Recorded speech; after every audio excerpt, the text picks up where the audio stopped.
Assalamualaikum warahmatullahi wabarakatuh. Perkenalkan nama saya Nuraisa Apriliawati.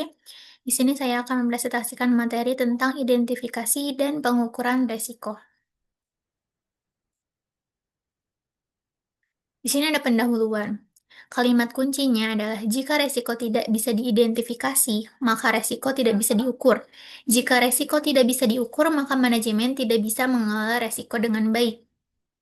Artinya, proses manajemen resiko selalu diawali dengan mengenali terlebih dahulu apa saja resiko yang mungkin terjadi. Setelah itu, barulah resiko tersebut diukur untuk mengetahui seberapa besar dampaknya terhadap kinerja perusahaan. Kemudian ada identifikasi resiko. Tahapan pertama yaitu identifikasi resiko. Di tahap ini, organisasi perlu memahami karakteristik setiap resiko agar bisa menemukan metode pengelolaan yang tepat. Langkah-langkahnya meliputi mengidentifikasi dan mempelajari karakteristik resiko, kemudian ada menentukan skala prioritas berdasarkan besar kecilnya resiko, memfokuskan perhatian pada resiko yang paling relevan dan berdampak yang besar, mengolah resiko agar tidak mengganggu kinerja perusahaan. Kemudian ada siklus manajemen resiko atau mapping resiko. Proses ini bisa digambarkan dalam siklus identifikasi, memahami, revisit, evaluasi, prioritas, kemudian kelola. Siklus ini menunjukkan bahwa manajemen risiko bersifat terus-menerus dan perlu dikaji ulang secara berkala. Kemudian ada analisis sekuen risiko. Kita masuk ke contoh sederhana, misalnya ada risiko kebakaran gudang. Sumber risikonya adalah api. Faktor resikonya atau risk factor adalah minyak tanah yang diletakkan di dekat kompor. Kondisi tersebut meningkatkan kemungkinan terjadinya kebakaran. Jika kebakaran benar-benar terjadi, maka organisasi akan mengalami kerugian fisik dan finansial. Contoh ini menggambarkan bagaimana suatu resiko bisa dianalisis dari sumbernya hingga akibatnya.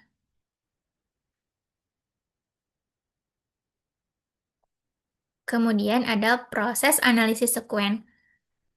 Nah, setelah mengetahui sekuen resiko, kita bisa melakukan pencegahan. Misalnya, kita bisa menghilangkan api karena tetap dibutuhkan, tapi bisa mengurangi faktor resiko dengan cara menjauhkan minyak dari kompor, menggunakan kompor listrik, atau menyediakan tabung pemadam kebakaran.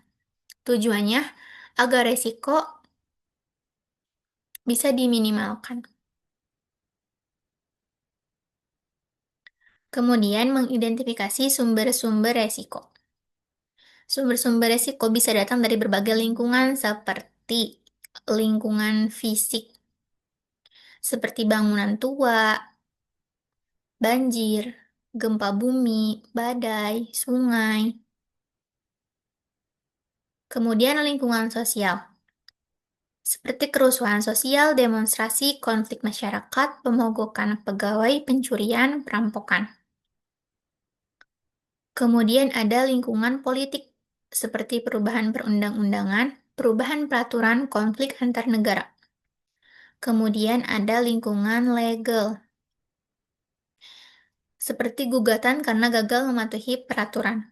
Kemudian ada lingkungan operasional, seperti kecelakaan kerja, kerusakan mesin, kegagalan sistem komputer, serangan virus terhadap komputer. Kemudian ada lingkungan ekonomi, kelesuan ekonomi resesi, inflasi yang tidak terkendali.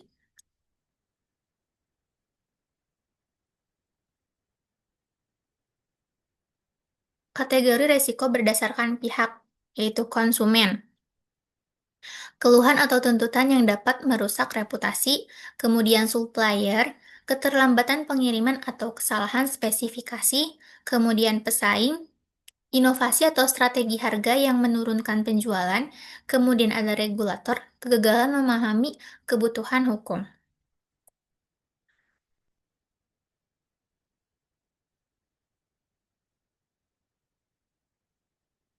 Kemudian ada metode laporan keuangan. Untuk mengidentifikasi resiko dimulai dengan melihat rekening-rekening dalam laporan keuangan.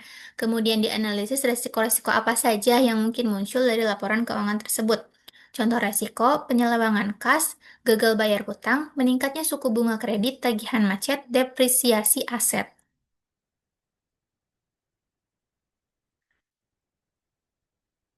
Kemudian ada analisis flowchart kegiatan dan operasi perusahaan. Metode ini berusaha melihat sumber-sumber resiko dari flowcharts, kegiatan, dan operasi perusahaan. Metode ini sesuai untuk resiko tertentu, misal resiko dari proses produksi. Proses produksi dimulai dari masuknya input, proses input tersebut sampai ke menjadi output tertentu dalam rangkaian kegiatan produksi. Kemudian dengan mengamati rangkaian prosesnya, maka kita bisa melihat dan melokalisir terjadinya resiko, kemudian mengidentifikasi sumber resiko yang menyebabkan kejadian negatif tersebut. Kemudian ada analisis kontrak, yaitu memeriksa potensi resiko hukum dalam perjanjian. Analisis kontrak bertujuan melihat resiko yang bisa muncul karena kontrak tertentu. Resiko ini berkaitan dengan resiko hukum.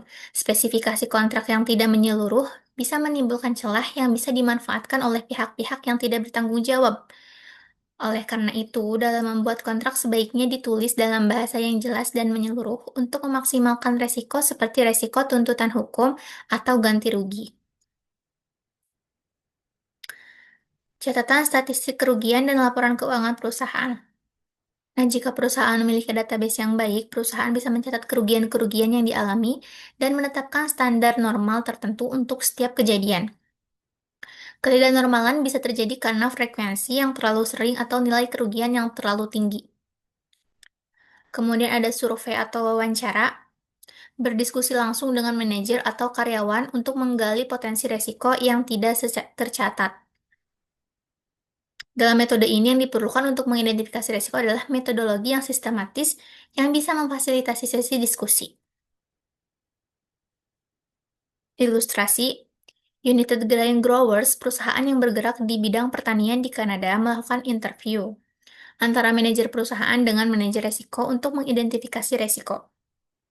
Dari hasil diskusi teridentifikasi ada 6 tipe resiko, yaitu resiko komoditas, yaitu harga komoditas jatuh, kemudian resiko cuaca, cuaca yang tidak menentukan mempengaruhi, kemudian ada resiko counterparty, perusahaan gagal memenuhi kontrak kerjasama dengan buyers maupun mitra bisnis lainnya. Resiko lingkungan, perusahaan menghadapi tuntutan hukum karena dituduh merusak lingkungan. Kemudian ada resiko persediaan hasil pertanian rusak atau membusuk. Kemudian ada resiko piutang, tagihan dari konsumen macet.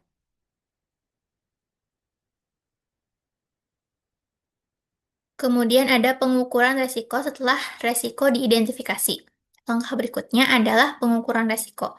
Tujuannya untuk menentukan tingkat keparahan dan probabilitas suatu risiko agar dapat dibuat prioritas pengelolaan. Teknik pengukurannya bisa lebih sederhana, seperti menggunakan matriks frekuensi dan signifikasi atau kompleks seperti stress testing dan analisis skenario. Matriks frekuensi dan signifikasi.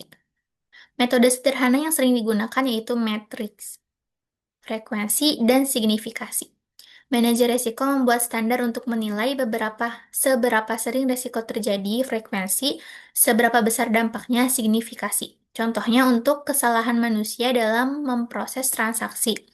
Frekuensi tinggi karena sering terjadi, signifikasi rendah karena dampaknya kecil. Dengan cara ini, resiko bisa dipetakan dengan jelas.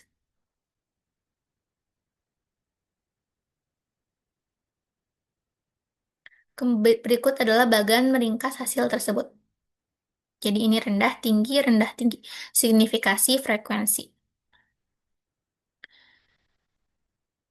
Jadi dapat disimpulkan bahwa proses identifikasi dan pengukuran risiko merupakan fondasi utama manajemen risiko. Tanpa memahami apa saja risiko yang ada dan seberapa besar dampaknya, perusahaan tidak akan mampu mengelola secara efektif. Dengan pendekatan yang sistematis dan berkelanjutan, organisasi dapat menjaga stabilitas dan meningkatkan kinerjanya meskipun dihadapkan pada berbagai ketidakpastian. Terima kasih. Wassalamualaikum warahmatullahi wabarakatuh.